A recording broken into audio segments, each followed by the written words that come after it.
일주일 동안 편안하셨습니까? 반갑습니다. 우리 교장 선생님 말씀하셨는데 날씨가 이제 아침 저녁으로 좀 슬슬 뭐라 그래요? 싸늘해졌다. 네. 지난주가 제가 이 집에 왔을 때만 해도 창문을 열면 이게 뜨거운 바람이 확 들어왔는데, 오늘 뭐 어제 이렇게 보니까 너무 조금 있으면 추운 것 같아요. 그러니까 벌써 뭐 한 일주일 열흘 사이에 이렇게 기온 차가 많이 생겨서 이럴 때일수록 환절기가 돼가지고 감기 조심해야 될 것 같습니다. 오늘은 제가 준비한 말씀은 우리가 만나야 할 주님, 왜 우리는 주님을 만나야 하는가라고 하는 제목으로 전해받는 시간을 갖게 되길 바랍니다. 제가 이 말씀을 준비하면서 사랑하는 사람을 만날 때, 남자는 여자, 또 여자는 남자를 만날 때 어떻게 준비를 하고 만났나를 가만히 생각해 봤어요. 어떤 감정만 갖고 이렇게 사랑하는 사람을 만나게 되지 않잖아요. 만나게 되면 우선 외부에 보이는 옷, 몸무새도 좀 깨끗하게 하고 좀 좋은 옷 입고, 여자분들은 자기가 좋아하는 취향의 향수도 좀 뿌리고, 그렇게 해서 이제 상대를 만나게 되죠. 그러니까 결국은 자신의 어떤 최선을 다해서 상대에게 배려하고 존중하고, 그 다음에 그런 마음으로 갔을 때 피차 만나게 되면 남자나 여자나 서로 사랑하게 되고 서로 깊은 애정을 나눌 수 있습니다. 감정에 휘둘리지 않고 상대의 삶과 감정 등을 책임감 있게 마주할 준비가 본인이 돼 있지 않으면 남에게 그 사랑을 이렇게 전달도 안 되고 받지 못할 겁니다. 그래서 이런 거죠. 뭐 내가 어떤 사랑을 받을까라고 하는 것도 물론 중요하지만, 어떤 사람은 그렇게 말했더라고요. 내가 어떤 사랑을 받을까라기보다는 어떤 사랑을 내가 나누어 줄까라고 하는 것이 맞다. 그래야 더 건강한 관계가 된다라고 하는 얘기를 듣고 또 책도 본 적이 있습니다. 그래서 오늘 그런 관계를 비추어 본다면, 우리가 정말 사랑한다, 우리 주님 사랑합니다, 주님 없으면 못 삽니다, 이렇게 얘기하는 그 주님을 우리가 만날 때는 어떤 자세를 가져야 되고, 또 왜 그렇게 해야 되는지, 왜 우리는 또 이런 주님을 만나야 되는지를 우리가 생각해 보려고 합니다. 인간은 끊임없이 무언가를 찾고 추구하지요. 뭔가를 자꾸 찾고 추구하고 갖고 싶어하고, 또 그런 것들이 바로 행복이고 또 사랑이고 성공이고, 그 다음에 가정의 화평이고 평안이고 뭐 이런 것들입니다. 그렇기 때문에 우리는 살아있는 동안 참된 의미와 평안을 얻고, 그 다음에 그 이후에 신앙하는 우리들은 죽음 이후에 어떤 영생의 소망을 누리기 위해서 주님을 만나려고 하고 만나야 되는 거죠.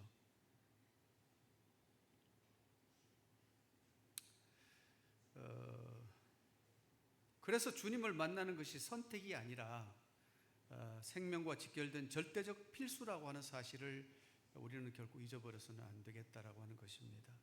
오늘 우리는 인생의 가장 중요한 만남, 바로 주님과의 만남에 대해 제가 몇 가지 이야기를 하려고 합니다. 골로새서 1장 16절에는 만물이 그에게서 창조되되 하늘과 땅에서 보이는 것들과 보이지 않는 것들과 혹은 왕권들이나 주권들이나 통치자들이나 권세자들이나 만물이 다 그로 말미암고 그를 위하여 창조되었다라고 했습니다. 이 구절은 신약 성경 로마서 6장 23절로 기독교 복음의 핵심을 간결하게 하면서도 강력하게 표현한 말씀이 바로 죄의 삭선 사망이다, 그리고 하나님의 은사는 그리스도 예수 주 안에 있는 영생이다라고 하는 말씀입니다. 이 말씀은 바울이 이 한 절을 통해 인간의 죄성과 하나님의 은혜, 그리고 예수 그리스도를 통한 구원의 본질을 대조적으로 드러내고 있는 것이죠. 그래서 여기서 보면 싹시라고 하는 것은 노동의 대가, 즉 죄의 결과로 받는 임금을 뜻하고, 사망은 단순한 육체적 죽음이 아니라 하나님과의 영원한 단절, 다시 말하면 영적으로 죽는 것, 죽음을 의미하는 것입니다. 그리고 여기 하나님의 은사는 인간의 공로와 무관하게 하나님께서 무상으로 주시는 선물이라고 하는 것을 우리가 너무 잘 알고 있습니다. 그리고 영생은 단순히 끝없는 시간의 연속이 아니라 하나님과의 관계 속에서 누리는 풍성하고 의미 있는 삶을 뜻하는 것이지요. 그리고 이 생명은, 예수 안에 있는 이 생명은 오직 예수 그리스도를 통해서만 주어지며 그분 안에서만 참된 구원이 이루어진다라고 하는 사실인 것입니다. 인간은 죄로 인해 사망에 이를 수밖에 없는 존재들이지요. 그러나 하나님은 은혜로 구원의 길을 열어주셨고, 그 길은 예수 그리스도를 통해서만 가능한 것을 우리는 잘 알고 있습니다. 그래서 이 구절은 이신칭의, 즉 믿음으로 의롭게 됨과 성화, 거룩하게 변화되는 교리를 요약하고 있는 것이고, 복음의 본질을 대조법으로 강조하고 있는 내용이기도 합니다.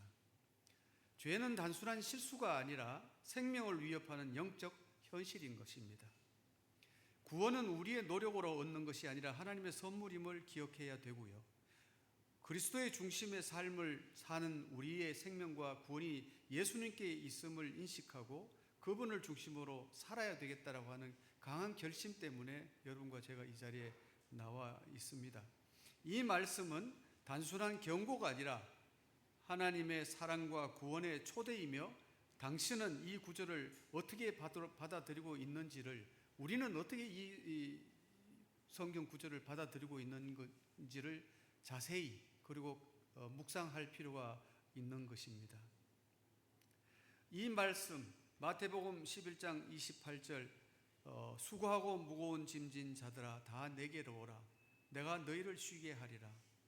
이 굉장히 귀한 말씀입니다. 제가 이제 초신자 때 교단에 계시는, 서중앙 앞에 계시는 이북에서 넘어오신 문 목사님이라고, 제가 그 조남이 생각이 안 나서 문 목사님이라고 집에 와서, 이제 제가 있는 집에 와서 기도하고 예배 드릴 때 이렇게 기도하세요.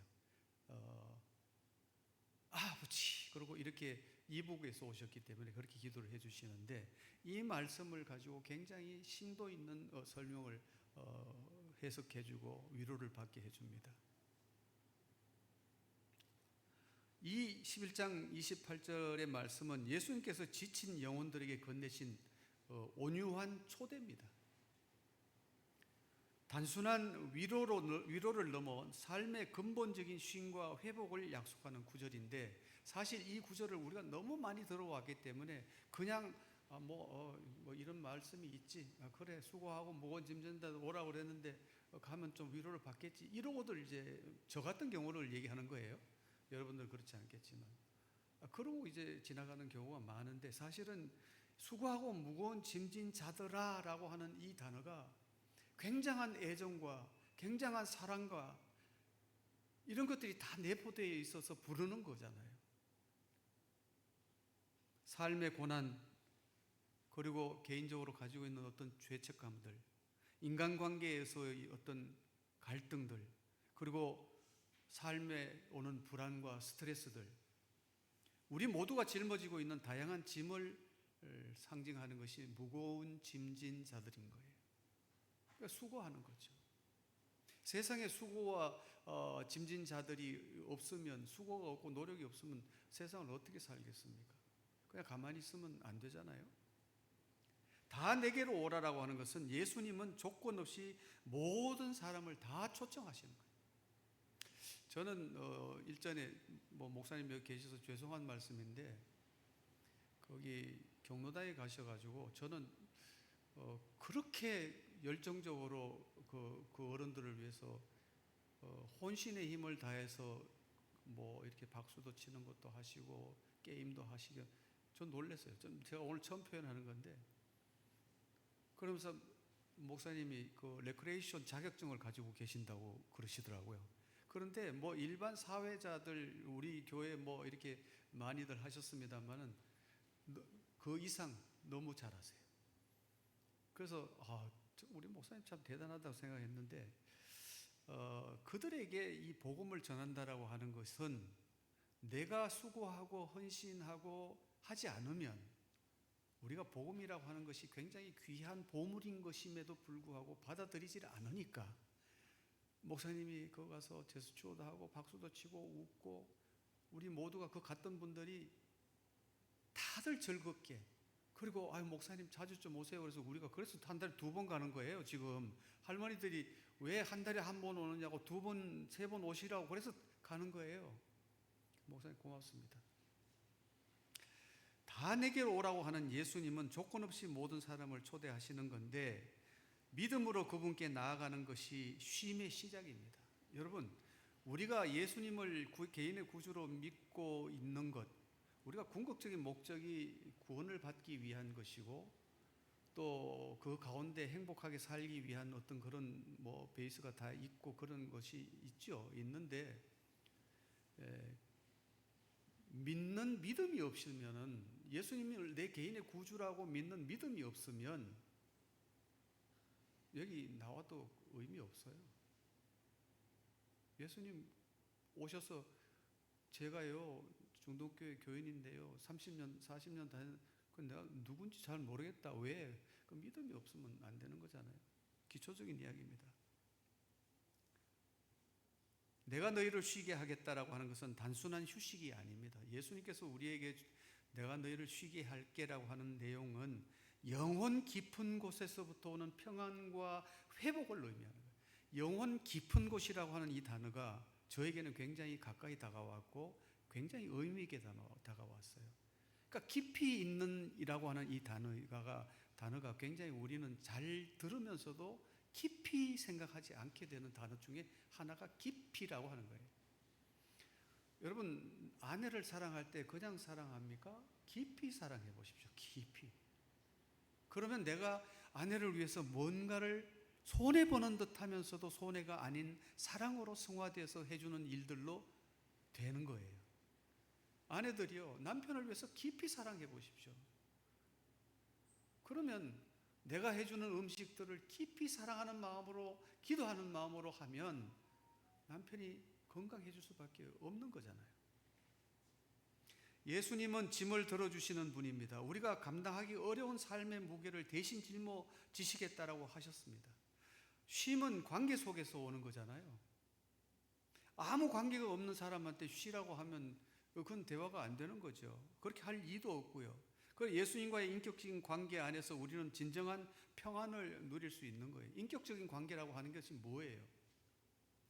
우리 교회도 그런 거 있잖아요. 우리 이 반별로 이렇게 앉아서 계시고 공부도 하잖아요. 그 반별로 굉장히 친해요. 왜냐하면 다른 분들하고 인적 교류가 없어서 그래요. 관계가 없어서라기보다는 인적 교류가 없는 거죠. 그러니까 속에 있는 얘기들을 잘 못하고 그 반원들끼리 친해지는 거예요. 그래서 진정한 평안을 누릴 수 있는 것은 인격적 관계가 이루어져야 된다. 이게 우리가 주창하는 소그룹을 해야 된다라고 하는 이유 가운데 하나가 그런 거잖아요. 서로가 관계를 갖고 이해를 하고 내가 가정에 뭐가 있고 개인적으로 뭐가 어렵고 좋고 이런 것들 다 이야기하고 나누라는 거죠. 그래서 이 초대는 지금도 유효합니다. 예수님께서 수고하고 무거운 짐진 자들아 다 내게로 와라. 내가 너희를 쉬게 할게. 참으로 쉬게 할게. 저는 여기에 이렇게 얘기를 하고 싶어요. 내가 너희를 쉬게 할게. 그리고 참으로 깊이 쉬게 할게. 이 얘기를 아마 그 속에 그 뜻이 내포되어 있지 않나 생각이 됩니다. 마음이 지칠 때 이 말씀을 되새기며 예수님께 나아가시기 바랍니다. 주님 제 짐을 맡아주세요라는 짧은 기도만으로도 큰 위로가 되실 줄 믿습니다. 주변에 힘들어하는 이에게 이 말씀을 전해보십시오. 그리고 그것이 누군가에게는 생명의 메시지가 될 수 있습니다. 이 구절은 마치 영혼을 감싸는 따뜻한 담요 같을 수도 있는 거죠. 혹시 요즘 여러분은 어떤 짐이나 수고를 지고 계시진 않습니까? 예수님께 나가십시오. 사람에게 가지 말고요. 사람에게 위로받으려고 하지 마시고요. 예수님께 고백하시기 바랍니다. 그러면 여러분들의 모든 고민과 걱정들이 또 기쁨들이 성화되고 넓어지고 커질 것입니다. 그럼 어떻게 우리 주님을 만날 수 있는가? 요한복음 14장 6절에 보니까 예수께서 이르시되 내가 곧 길이요 진리요 생명이니 나로 말미암지 않고는 아버지께로 올 자가 없다. 그렇게 말씀하셨어요. 우리가 잘 아는 거죠. 요한복음 14장 6절은 기독교 신학에서 매우 핵심적인 구절로 예수님의 정체성 그리고 구원의 본질을 명확하게 드러내주고 있는 말씀입니다. 이 구절은 단순한 위로의 말이 아니고 깊은 신학적 선언으로 받아들여지게 되는 거죠. 나는 내 인생의 길과 진리를 어디서 찾고 있는가? 여러분은 인생의 길, 여러분이 가야 되는 삶의 길을 어디에서 혹시 찾고 계십니까? 세상에 유명한 명언을 발표한 이상한 그런 명언집을 낸 사람들을 책을 보면서 그 길을 찾고 계십니까? 여러분은 예수 그리스도를 믿고 길을 찾는 백성이시길 바랍니다. 다른 길에 흔들리지 않고 예수님을 유일한 구원의 길로 붙잡고 있어야 되지 않겠습니까? 이 말씀은 단순한 종교적 선언을 넘어서 예수님을 통해 하나님과의 관계가 회복되고 삶의 방향성과 목적이 분명해지는 깊은 신학적 진리를 담고 있습니다. 묵상과 삶의 적용을 통해 이 말씀은 오늘날에도 여전히 살아있는 진리로 다가오고요. 주님을 만나는 가장 근본적인 방법이 바로 예수 그리스도를 구원자로 믿는 것임을 잘 알아야 될 것입니다. 예수님은 하나님께로 가는 유일한 길이요 진리요 생명이십니다. 마음으로 믿어 의에 이르고 입으로 시인해 구원에 이르는 이 믿음을 통해 우리는 주님과 인격적인 관계를 맺을 수가 있습니다. 여러분 그렇게 하시겠습니까? 네, 그렇게 해주시기 바랍니다. 요한복음 15장 7절에는 너희가 내 안에 거하고 내 말이 너 안에 거하면 무엇이든지 원하는 대로 구하라. 구리하면 구하리라. 이루어지리라. 너희가 내 안에 거하고 내 말이 너희 안에 거하면, 이건 조건이죠. 단순한 신앙 고백을 넘어서 지속적인 관계와 순종을 의미하는 거예요. 네가 내 안에 거하면, 그죠? 내 말이 너희 안에 거하면. 근데 여기서 왜 내 말이라고 그랬을까요? 내가 아니고 왜 내 말이라고 했을까? 말씀이 누구라고 그러셨어요? 말씀이 예수님이라고 그러셨어요. 그런 뜻인 것 같아요.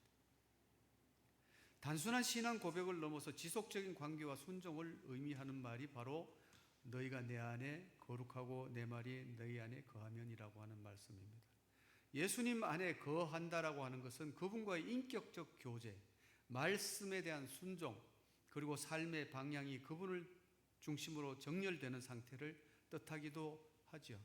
그래서 이 구절은 기도의 전제 조건을 명확히 해주는데, 예수님의 말씀에 뿌리 내린 삶을 살 때 우리의 기도는 하나님의 뜻과 일치하게 됩니다. 그래서 그 결과가 우리가 구하는 것이 자기의 욕심이 아닌 하나님의 뜻에 부합하게 되고 응답받는 기도가 되는 것이죠. 그러니까 우리가 기도할 때 저는 이 사실들을 잘 알고 있으면서도 이 사실들을 망각하고 제 기도만 할 때가 많아요. 그것이 거의 90% 같아요. 하나님, 제가 원하는 게 이런 건데 이렇게 좀 해주시면 안 되나요? 그런데 가끔 생각나면 주님 뜻은 어떠세요? 이렇게 가끔 한번 반문은 하는데 이게 많지를 않아요.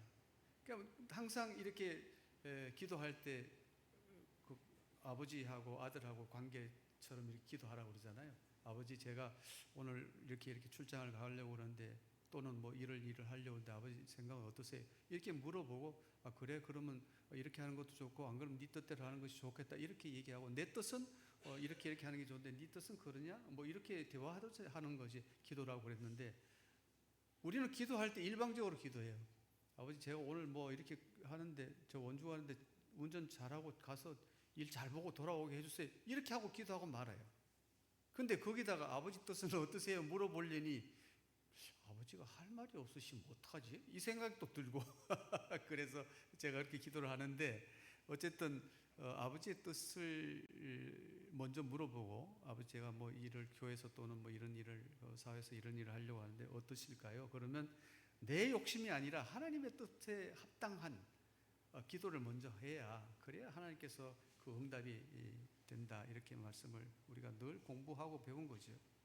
그래서 이 구절은 단순한 축복의 공식이 아니라 예수님과의 깊은 관계 속에서 살아가는 자에게 주어지는 약속이죠. 그러니까 아버지하고 자식의 관계가 저는 딸이 없어서 뭐 조금 아쉽습니다. 딸이 있으면 참 머리도 따주고 뭐 이렇게 좀 해줄 것 같은데 딸이 없어서 아쉬운데 아들만 있으니까 너무 재미가 없어요. 뭐 얘기하면 나는 한 20마디 하면 단답이에요. 예, 아니, 뭐 이렇게 하고 말아요. 그게 참 어려워요. 그래서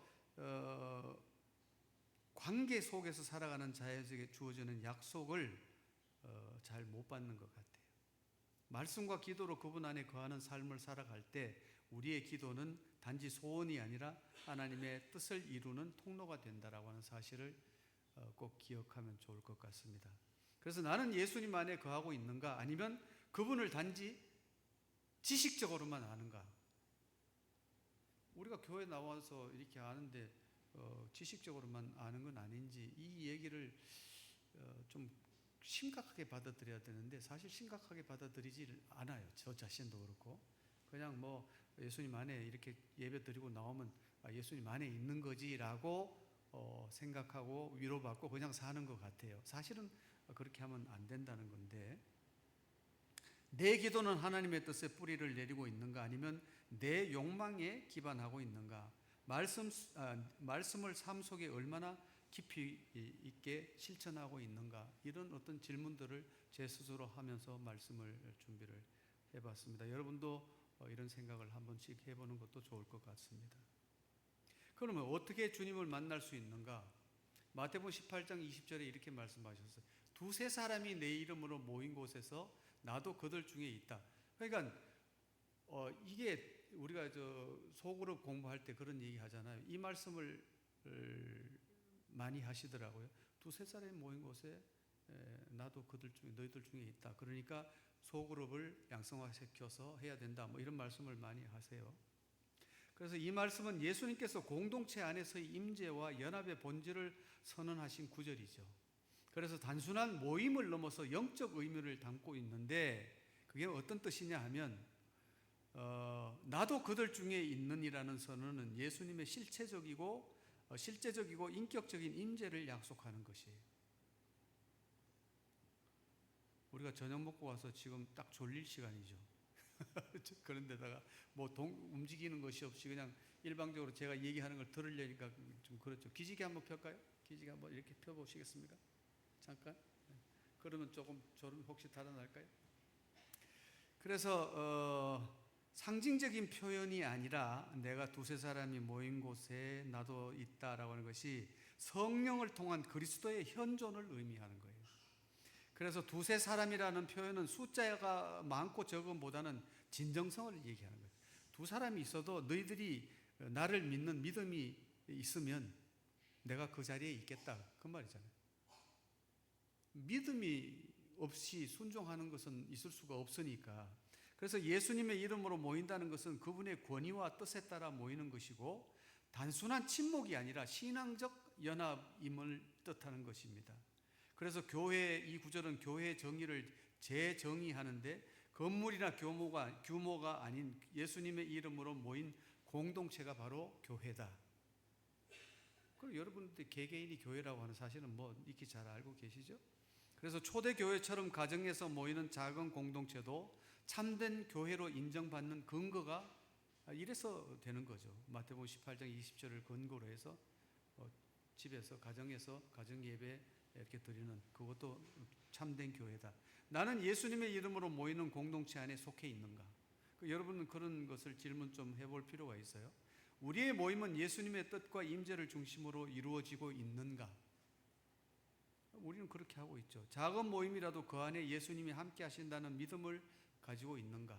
여기에 예수님이 비록 소수의 자리지만 안식일 날 50명, 40명, 60명 모이는 자리에만 계시는 것이 아니고 1명, 2명 앉아 계셔도 예수님이 임재하고 계신다는 사실을 믿으시기 바랍니다.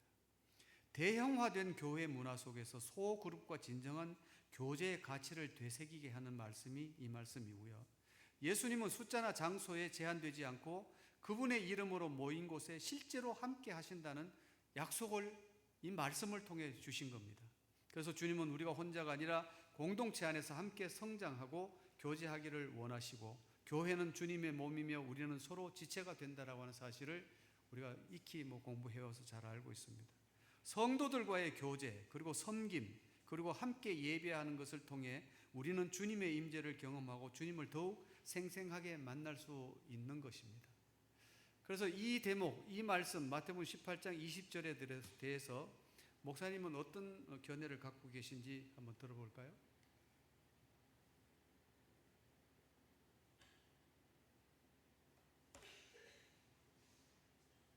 볼륨이 왜 안 되죠?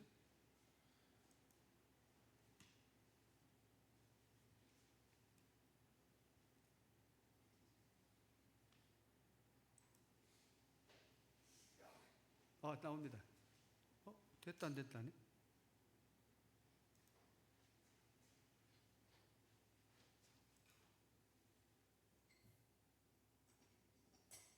이건 됐는데?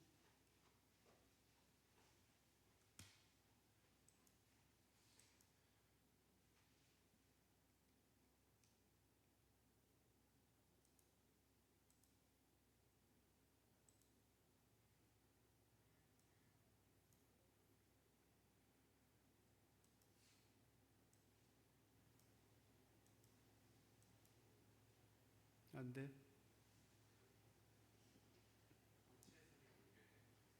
이게 문제인가? 됐어. 이게 문제야. 다시 한번. 다시 할게. 처음부터.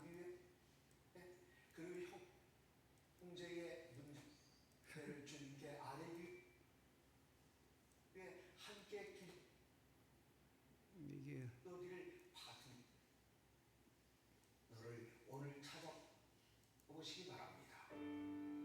다시 들어봐요. 이 기회가 참 어렵네.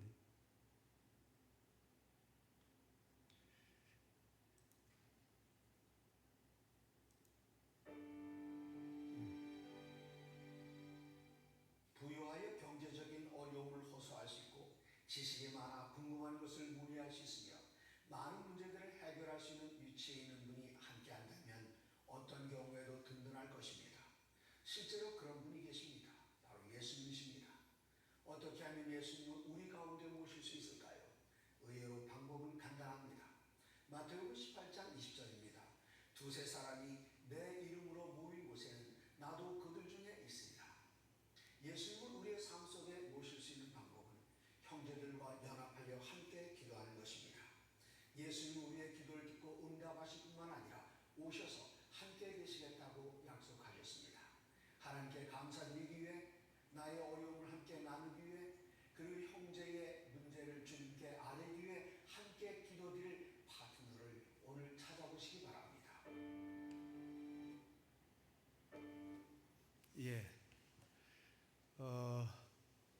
기도를 들으시고 만나주시는 하나님, 예레미야 29장 12절의 말씀입니다. 너희가 내게 부르짖으며 내게 와서 기도하면 내가 너희들의 기도를 들을 것이요 너희가 온 마음으로 나를 구하면 나를 찾을 것이요 나를 만나리라. 하나님과의 관계는 기도에서 시작됩니다. 하나님께 나아가고 그에게 부르짖는 행위는 우리가 그분을 진정으로 의지한다는 표현입니다. 그래서 이 말씀은 당시 고난을 겪고 있는 이스라엘 백성에게 큰 위로와 희망의 메시지를 전달하며 하나님께 돌아올 수 있는 길이 항상 열려 있다라고 하는 사실을 강조한 내용입니다. 우리의 기도는 하나님과의 소통이며 그 과정에서는 우리는 하나님의 뜻을 더욱 분명히 깨달을 수가 있는 것이죠. 하나님을 온 마음으로 찾으면 찾을 수 있다는 메시지는 믿음의 힘을 보여주는 것입니다. 하나님을 찾는 마음이 진실하고 간절할 때 우리는 하나님과의 관계가 깊어질 수 있고, 그리고 여기서 온 마음이라고 하는 표현은 우리의 모든 감정 그리고 생각을 하나님께 집중시키고 외면적인 상황에 대한 걱정이나 불안함을 내려놓는 것을 의미하고 있습니다. 그래서 이 말씀은 우리가 하나님을 진정으로 만나고 경험하기 위해서는 마음을 다해 그리고 그분을 추구해야 한다는 중요한 교훈이 있음을 기억하시기 바랍니다.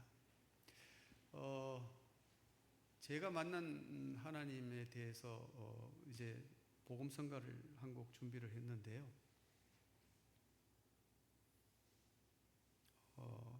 어떤 문제를 해결하기 위해서 새벽에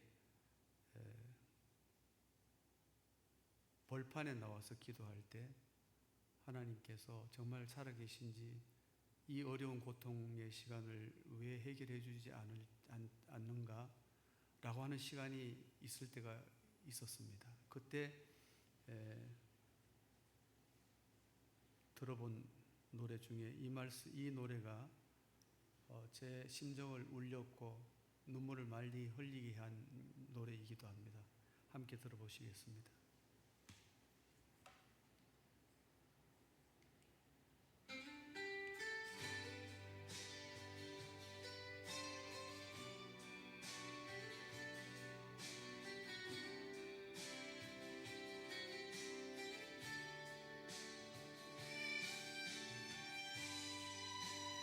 볼륨 조금만 줄여주실래요?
가사를 음미하며 이 시간 주님을 만나시기 바랍니다.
주님 감사합니다. 오늘 이렇게 주의 재림의 백성 기다리는 주님의 백성들 삼아 주셔서 감사합니다. 이제 기도하고 마치겠습니다.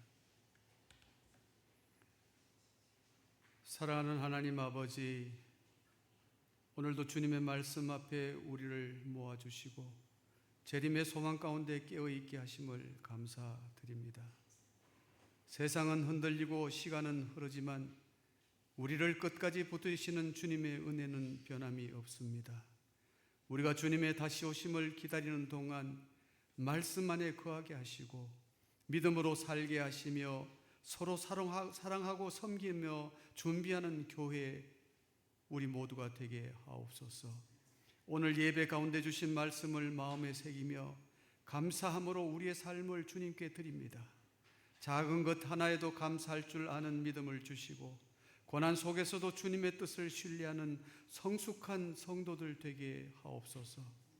주님, 우리를 구원하시고 끝까지 인도하시며 하늘까지 동행하시는 그 사랑에 감사드리며 모든 말씀 우리 주 예수 그리스도의 간절하고 감사한 이름으로 기도드리옵나이다. 아멘.